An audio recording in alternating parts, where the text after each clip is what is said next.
You're listening to an Airwave Media Podcast. Feel like who art Ed? Try to spice it. Who art is Mr. Wood, art Ed me? Yeah. Either way, it's ambiguous. It works on so many levels. I know. That's off to a great start.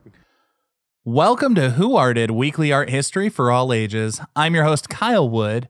I've done a few episodes talking about art heists and cons. I'm a fan of a good caper. As a kid, I always loved art heist movies, seeing the bad guys break in, figure out all sorts of clever ways to get around the elaborate security systems, and then get away in some fantastic chase sequence. The truth is, most thefts don't happen like that. The Mona Lisa was stolen by a maintenance worker walking off with it wrapped up in his cloak. The Scream was stolen by someone putting a ladder up to the building and climbing in through the second-story window. Although I do love that they left a note thanking the museum for their poor security. But still, as I was thinking of a topic for this episode, I wondered if there were any crazy, elaborate heists like the movies that have been pulled off in the real world. The closest I found was an incident that happened in Stockholm, Sweden back in 2000. It was early evening, just a few minutes from closing time at the National Museum, when suddenly the normally peaceful museum took on the aesthetic of an action movie. An armed intruder walked in yelling at the guards and patrons to be still and calm, which I have to imagine had the exact opposite effect. He had two accomplices already in the space, trained on the guards. Meanwhile, the thieves detonated explosives in two cars parked in front of the hotels across town. The thieves were working under the assumption that exploding cars would create panic and chaos, drawing attention of the police and leaving fewer officers to chase after them. They also threw nails into the road to blow the tires of any police cars that tried to give them chase. I gotta say, that feels like a little bit of overkill, throwing nails out to stop the police cars, because the thieves didn't even escape by a getaway car. The National Museum in Stockholm is next to the water, so they fled the scene in a speedboat. The three thieves pulled three small but valuable paintings from the wall. A self-portrait painted by Rembrandt around 1630, and two paintings by Renoir, the famous impressionist. The specific Renoir paintings were The Parisian and Conversation.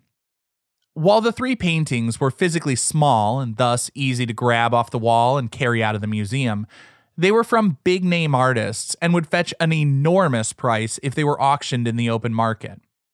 I've seen estimates ranging from 30 to 55 million for the works, but of course, stolen artworks can't go up for auction.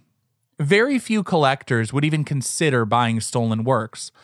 Most build a collection because they want to show it off, loan works to a museum, or as an investment to sell later on. You can't do any of that if the work is well known to be stolen. But back to the Stockholm heist. The speedboat was quickly found abandoned on the shore not too far from the museum. The immediate speculation was that either the thieves had been hired by someone who wanted those specific works, or that they would reach out to the museum to demand a ransom.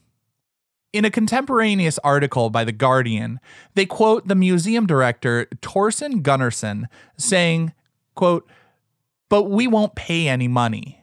We don't have any money," end quote. It would seem that he was true to his word.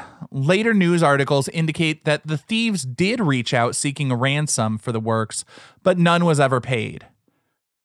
While numerous officers worked the case, the artworks were eventually recovered almost by accident.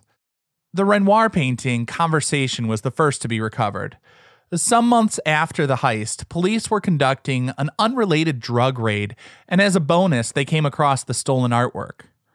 I mean that literally. The official police statement called it a bonus. They said, quote, "We weren't looking for the painting, so it was a bonus when we found it," end quote.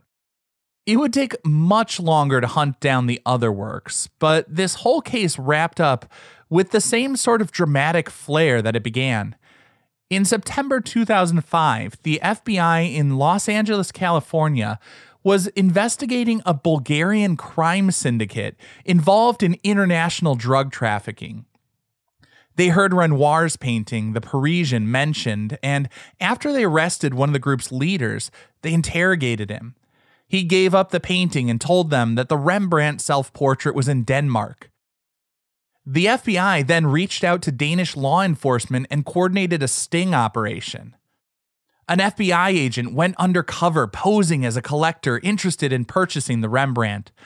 The criminals had been unable to sell the piece for 5 years, so while it was estimated to be worth tens of millions of dollars on the open market, on the black market, they were hoping to sell it for just about $100,000.